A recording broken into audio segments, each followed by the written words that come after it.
and welcome to the Hannah channel. I'm Liz. Today is Monday the 6th. I did have my third infusion today. I did have my second one last Monday. My levels did go up last Monday to a 9.2.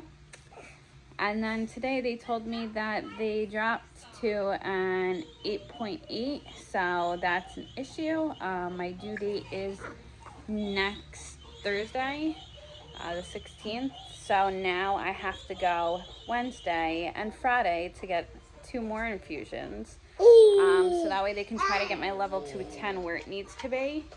I mean, that's still a low level because I think it's supposed to be at like a 12, like normally without like any help. But they want me to be at a 10 for delivery. That way everything's all safe with it. So hopefully today's infusion, then the infusion on Wednesday, and the infusion on Friday brings it to 10 or higher. Every time I get an infusion, they take my blood to see what my level's at. Genevieve just likes to play with toys. This is a card shuffler. She keeps trying to play with the thing on it. Oh, she's taking the phone. Say hi. So tomorrow I have my OB/GYN appointment at 3:30 in the Smithtown location again. I was supposed to have one last week, but they couldn't fit me in. So I'm supposed to go weekly now. My due date's next week, like I said. So it's like hard because I didn't go like every week. I went every 2 weeks. So hopefully they fit me in next week if I don't give birth by then. I don't know exactly what they're going to do. I know they're obviously going to do like a growth ultrasound that they've been doing because of my leaks. And yeah, that's basically it. Just the IV infusions and the OB/GYN appointment. And then next week is baby week if he does want to come. If he doesn't want to come, then I'm kind of in trouble. My OB/GYN normally induces at 41 weeks, and 41 weeks puts me at December 23rd. So that means I'd be giving birth on December 24th, because inductions, they bring you there by like 8 o'clock at night, and obviously this kid's not going to just fly out of me with an induction. I wish like they'd zap it from my belly to like just being like right next to me. That'd be cool.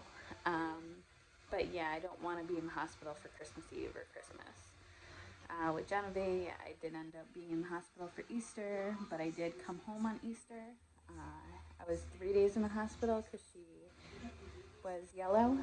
I thought she was tan. So yeah, hopefully he doesn't come out yellow. I don't necessarily know what causes that. Maybe it's my blood that causes that. My blood and his blood.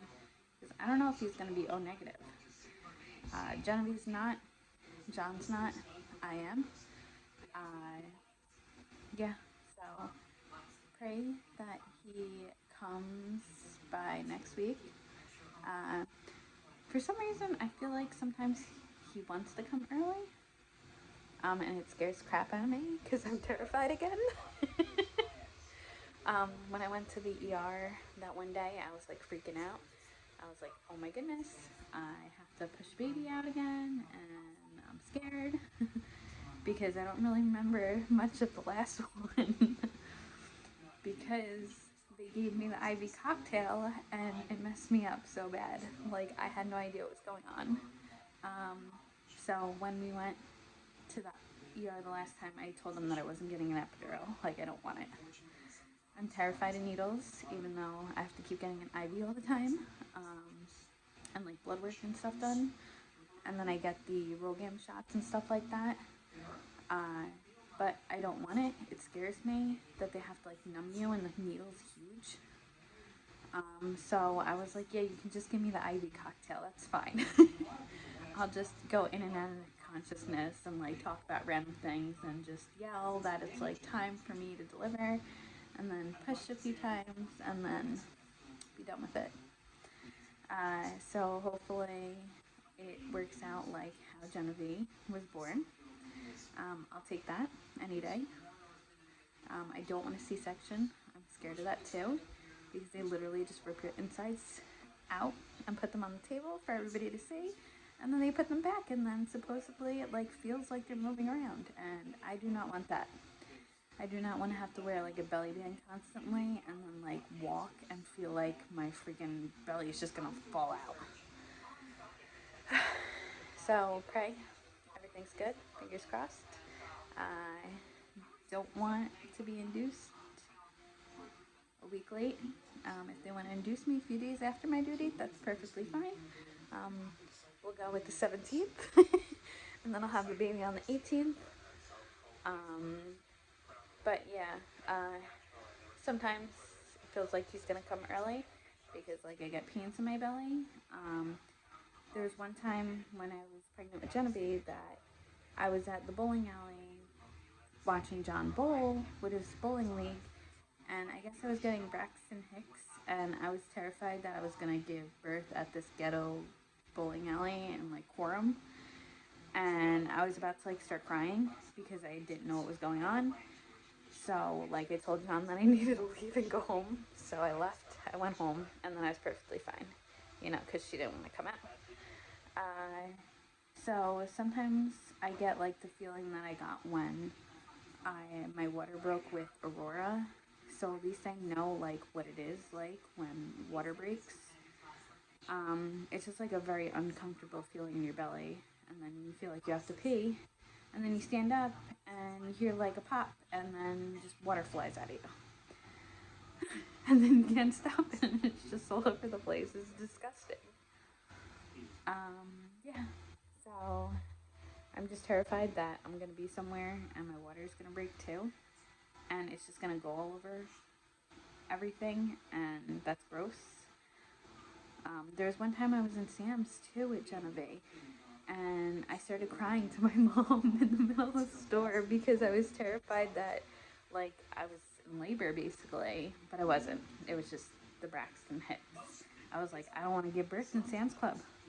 Like, I don't want to do it. So, yeah, basically that's it. Just my fears kicking in now. It's crazy. So yeah, I did take a video of me getting my infusion. So basically, like the brown stuff is just the iron, and then they just give you like IV fluids. So I'm gonna add that in, and then I will be back tomorrow to talk to you guys about how my appointment goes, because I don't know what they're gonna do. Normally by now I feel like they've done a biophysical. Maybe that's what I'm getting done. I don't know. Because that's when they put like the belly monitor on you, and you gotta sit there like butt naked basically. I mean, like you still have your shirt on, I think. I don't think you have to get fully undressed. You just have to like get undressed from like the waist down. So that way they can put like the belly monitor on you, and the other thing that checks for contractions. Yeah, so when I got that done with Genevieve, oh, it was awful. Like they did the ultrasound on me, and they had to find out where her heartbeat was, but since she was super stubborn, they had to sit there and wake her up, and they're just like drilling on my belly until they found where her heartbeat's located on my belly, so that way they can do the biophysical. So hopefully he's a little easier if I have to get it done. I did get my results back from my swab that they did at the doctor's. I don't have strep B, which is good. So I don't have to take antibiotics, and I don't need to get like a antibiotic drip, like IV, to give birth, so that way it doesn't transfer from her, like from me to him. So yeah, I will talk to you guys tomorrow, and sorry about all my blabbering, but we're getting down to the wire. Bye.